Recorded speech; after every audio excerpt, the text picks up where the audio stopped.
ಎಲ್ರಿಗೂ ನಮಸ್ಕಾರ. ನನ್ನ ಹೆಸರು ಶ್ರೀಧರ ಡಿ ಎನ್, ಕನ್ನಡ ಸಹಾಯಕ ಪ್ರಾಧ್ಯಾಪಕರು, ಸರ್ಕಾರಿ ಪ್ರಥಮ ದರ್ಜೆ ಕಾಲೇಜು ಮಾಲೂರು. ಪ್ರಥಮ BA ಐಚ್ಛಿಕ ಕನ್ನಡ, ಮೊದಲನೇ ಅಧ್ಯಾಯ ಕನ್ನಡ ಸಾಹಿತ್ಯ ಚರಿತ್ರೆಯ ಪರಿಕಲ್ಪನೆಗಳು ಮತ್ತು ಹಳೆಗನ್ನಡ ಸಾಹಿತ್ಯ ಚರಿತ್ರೆ. ಇದರ ಎರಡನೇ ಅಧಿವೇಶನ ಸಾಹಿತ್ಯ ಚರಿತ್ರೆಯ ಭಾಷಿಕ ನೆಲೆಗಳು.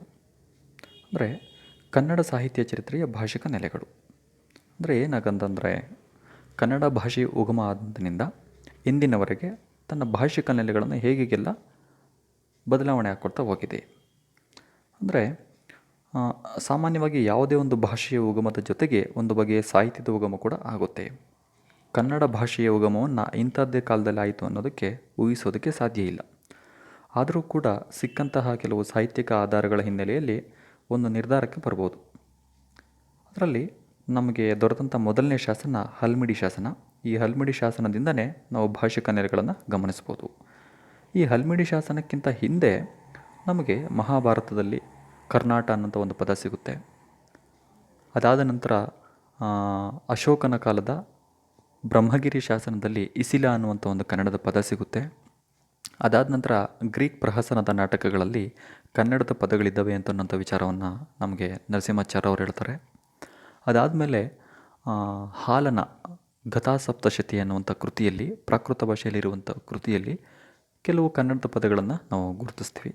ಇವೆಲ್ಲದರ ಮಧ್ಯೆ ನಮಗೆ ಅಧಿಕೃತವಾದಂತಹ ಒಂದು ನಮ್ಮದೇ ಆಗಿರುವಂಥ ಒಂದು ಸಾಹಿತ್ಯಿಕ ಆಧಾರ ಯಾವುದು ಅಂದರೆ ಶಾಸನಗಳು.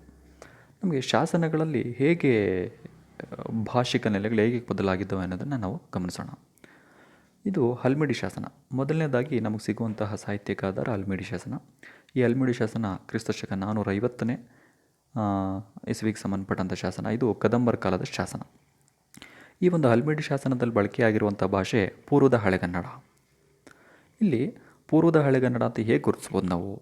ಇಲ್ಲಿ ದ್ವಿತೀಯ ವಿಭಕ್ತಿ ಈ ಅನ್ ಇದಕ್ಕೆ ಬದಲಾಗಿ ಆನ್ ಅಂತ ಬಳಕೆಯಾಗಿದೆ. ಇದರಿಂದ ನಾವು ಇದು ಪೂರ್ವದ ಹಳೆಗನ್ನಡ ಅಂತ ಗುರುತಿಸ್ಬೋದು. ಅನ್ಗೆ ಬದಲಾಗಿ ಆನ್ ಬಳಕೆಯಾಗಿದೆ. ಉದಾಹರಣೆ ಅದಾನ್ ಅಂತ ಬಳಕೆಯಾಗಿದೆ, ಅದನ್ಗೆ ಬದಲಾಗಿ. ಆಮೇಲೆ ಷಷ್ಠಿಯ ವಿಭಕ್ತಿ ಅಕಾರಕ್ಕೆ ಬದಲಾಗಿ ಆಕಾರ ಇದೆ. ಉದಾಹರಣೆ ಕುಲಭೋರನ ಅಂತ ಇದೆ, ಕುಲಭೋರನ ಅಂತ ಇರಬೇಕಿತ್ತು. ದೇಶದ ಅಂತ ಇದೆ, ದೇಶದ ಇರಬೇಕಿತ್ತು.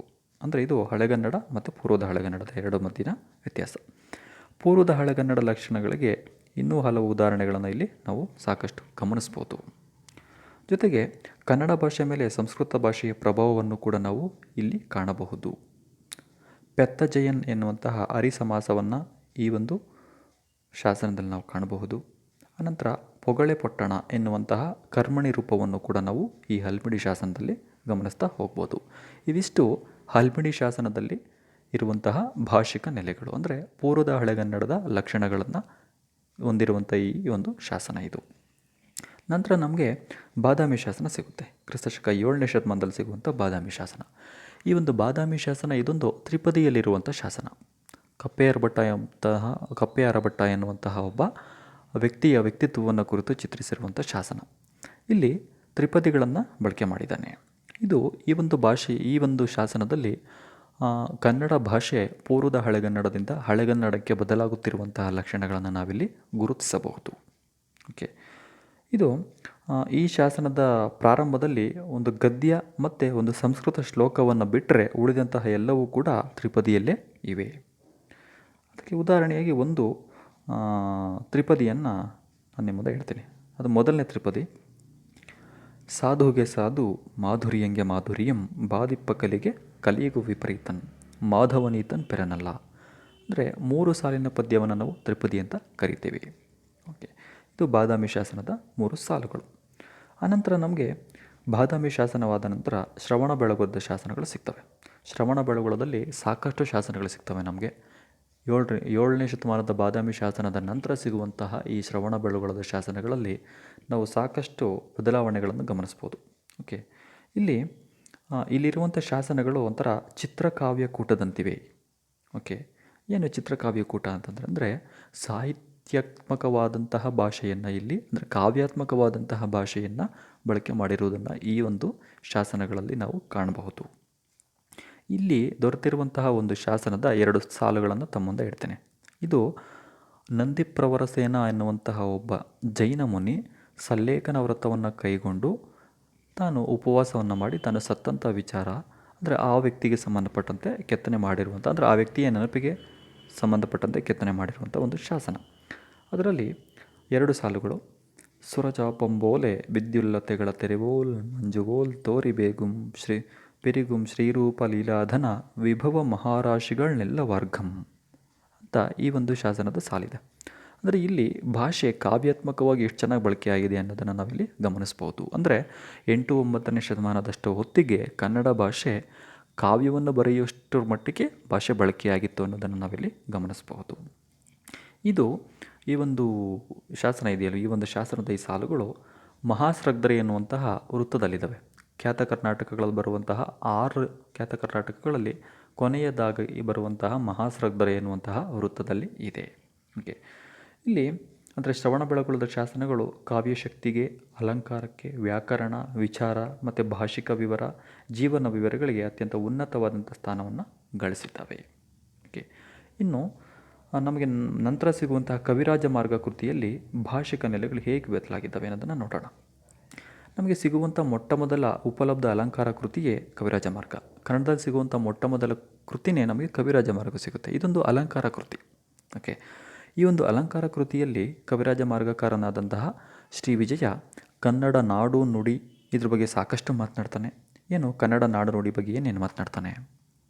ಆತ ಹೇಳ್ತಾನೆ, ಇದು ಜಾಣೆಯರ ನಾಡು ಅಂತ ಕರೀತಾನೆ ಕರ್ನಾಟಕವನ್ನು. ಓಕೆ, ಕರ್ನಾಟಕದ ಜನತೆ ಯಾವ ರೀತಿಯಾದವರು ಅಂತಂದರೆ ಇಲ್ಲಿನ ಜನತೆ ಅತ್ಯಂತ ಪ್ರಬುದ್ಧರಾದಂಥ ಜನ. ಒಳ್ಳೆಯ ಕವಿಗಳಿದ್ದಾರೆ, ಇಲ್ಲಿ ಒಳ್ಳೆಯ ಪಂಡಿತರುಗಳಿದ್ದಾರೆ, ಒಳ್ಳೆಯ ಪ್ರಭುಗಳಿದ್ದಾರೆ. ಓಕೆ, ಈ ರೀತಿ ಅತ್ಯಂತ ತುಂಬ ಸಂತೋಷದಿಂದ ಹೇಳ್ಕೊಳ್ತಾರೆ ತನ್ನ ನಾಡು ನುಡಿಯನ್ನು ಕುರಿತಂತೆಯೇ.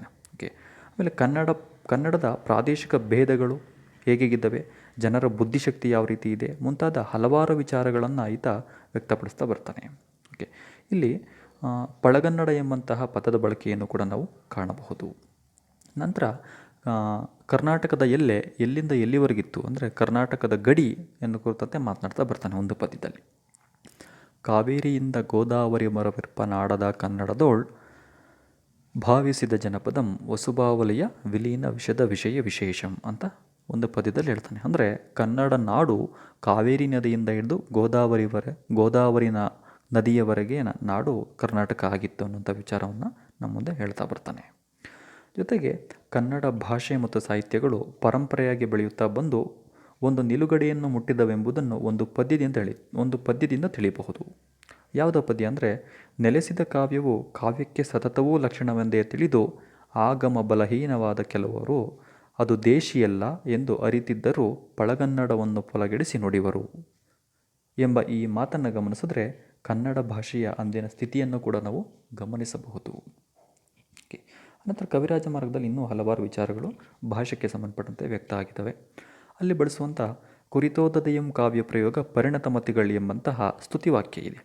ಏನಾಗಂತಂದರೆ ಅಪಂಡಿತರೂ ಕೂಡ, ಅಂದರೆ ಪಂಡಿತರಾಗದೇ ಇದ್ದರೂ ಕೂಡ ಸಹೃದಯರು, ಅಂದರೆ ಕೇಳೋದಕ್ಕೆ ಇಷ್ಟ ಇರುವಂಥವರು ಕವಿಗಳು ಆಗಿದ್ದರು ಎಂಬ ಅಭಿಪ್ರಾಯ ಹೊರಡುತ್ತದೆ. ಅಂದರೆ ಅಪಂಡಿತರಾಗಿದ್ದರೂ ಕೂಡ ಸಹೃದಯರು ಕವಿಗಳಾಗಿದ್ದರು ಅನ್ನೋಂಥ ವಿಚಾರವನ್ನು ಇಲ್ಲಿ ಹೇಳ್ತಾ ಬರ್ತಾನೆ. ಕವಿರಾಜ ಮಾರ್ಗಕಾರ ಛಂದಸ್ಸು, ಪ್ರಾಸಯೋಜನೆಗೆ, ಭಾಷಾ ಶೈಲಿ ಇವುಗಳ ಸೂಕ್ಷ್ಮವಾದ ವಿವರಗಳನ್ನು ಇಲ್ಲಿ ನೀಡ್ತಾ ಬರ್ತಾನೆ. ಕನ್ನಡ ಭಾಷೆಯು ಮೂಲತಃ ದ್ರಾವಿಡ ಭಾಷಾ ವರ್ಗಕ್ಕೆ ಸೇರುವಂಥದ್ದು. ಕನ್ನಡ ಭಾಷೆಯ ಲಿಪಿ ಬ್ರಾಹ್ಮಿ ಲಿಪಿಯಿಂದ ತನ್ನ ಮೂಲವನ್ನು ಪಡೆದಿದೆ. ಕನ್ನಡ ಭಾಷೆಗೆ ಸಂಸ್ಕೃತ, ಪ್ರಾಕೃತ ಭಾಷೆಗಳ ಹೆಚ್ಚಿನ ಪ್ರಭಾವ ಆಗಿರೋದನ್ನು ನಾವು ಗಮನಿಸ್ಬೋದು. ಅನಂತರ ಸಂಸ್ಕೃತದ ವರ್ಣಮಾಲೆ, ವ್ಯಾಕರಣ, ಛಂದಸ್ಸು ಮತ್ತು ಕಾವ್ಯಗಳು ಕನ್ನಡ ಭಾಷೆಯ ಮೇಲೆ ಸಾಕಷ್ಟು ಪ್ರಭಾವವನ್ನು ಬೀರಿತವೆ. ಜೊತೆಗೆ ಜೈನ ಧರ್ಮ ಆರಂಭದ ಕಾಲದಲ್ಲಿ ಕನ್ನಡ ಭಾಷೆಯ ಮೇಲೆ ಹೆಚ್ಚಿನ ಪ್ರಭಾವವನ್ನು ಬೀರಿರೋದನ್ನು ನಾವು ಗಮನಿಸ್ಬೋದು. ಅಂದರೆ ಕನ್ನಡ ಭಾಷೆಯ ಭಾಷಿಕ ನೆಲೆಗಳು ನಮಗೆ ಪೂರ್ವದ ಹಳೆಗನ್ನಡದಿಂದ ಹಳೆಗನ್ನಡಕ್ಕೆ, ಹಳೆಗನ್ನಡದಿಂದ ನಡುಗನ್ನಡಕ್ಕೆ, ನಡುಗನ್ನಡದಿಂದ ಹೊಸಗನ್ನಡಕ್ಕೆ ಬದಲಾಗುತ್ತಿರುವುದನ್ನು ನಾವು ಸಾಹಿತ್ಯಿಕ ಹಿನ್ನೆಲೆಯಲ್ಲಿ ನಾವು ಅದನ್ನು ಗಮನಿಸ್ತಾ ಬರಬಹುದು. ಓಕೆ, ಪಂಪನ ನಂತರ ನಮಗೆ ಅಂದರೆ ಕವಿರಾಜ ಮಾರ್ಗದ ನಂತರ ನಮಗೆ ಪಂಪ ಸಿಗ್ತಾನೆ. ಪಂಪನ ಕಾವ್ಯಗಳಲ್ಲಿ ಹಳೆಗನ್ನಡ ಬಳಕೆಯಾಗುತ್ತೆ. ಪಂಪ, ರನ್ನ, ಪೊನ್ನ, ಜನ್ನ, ನಾಗವರ್ಮ ಇವರಲ್ಲೆಲ್ಲ ಕೂಡ ಹಳೆಗನ್ನಡ ಭಾಷೆ ಬಳಕೆಯಾಗ್ತಾ ಬರುತ್ತೆ. ಇಲ್ಲಿ ಚಂಪು ಅನ್ನೋಂತಹ ಒಂದು ಶೈಲಿ ಕೂಡ ನಾವು ಕಾಣಬಹುದು. ಅನಂತರ ನಮಗೆ 12ನೇ ಶತಮಾನದಲ್ಲಿ 12ನೇ ಶತಮಾನ ಅಂದ ತಕ್ಷಣ ನಮಗೆ ವಚನ ಸಾಹಿತ್ಯದ ಚಳವಳಿ. ಈ ವಚನ ಸಾಹಿತ್ಯದಲ್ಲಿ ಭಾಷೆ ಜನಸಾಮಾನ್ಯರ ಭಾಷೆಯಾಗಿ ಬದಲಾವಣೆಯಾಗುತ್ತೆ. ಸಾಹಿತ್ಯದ ಭಾಷೆ ಇಲ್ಲಿ ವಚನ ಎನ್ನುವಂಥ ಒಂದು ಹೊಸ ಪರಂಪರೆ ಕೂಡ ಉಗಮ ಆಗ್ತಾ ಬರುತ್ತೆ.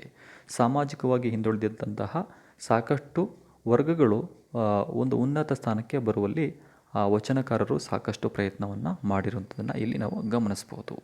ಅದಾದ ನಂತರ ನಮಗೆ 13-14ನೇ ಶತಮಾನದಲ್ಲಿ ಬರುವಂತಹ ನಡುಗನ್ನಡ. ಈ ನಡುಗನ್ನಡ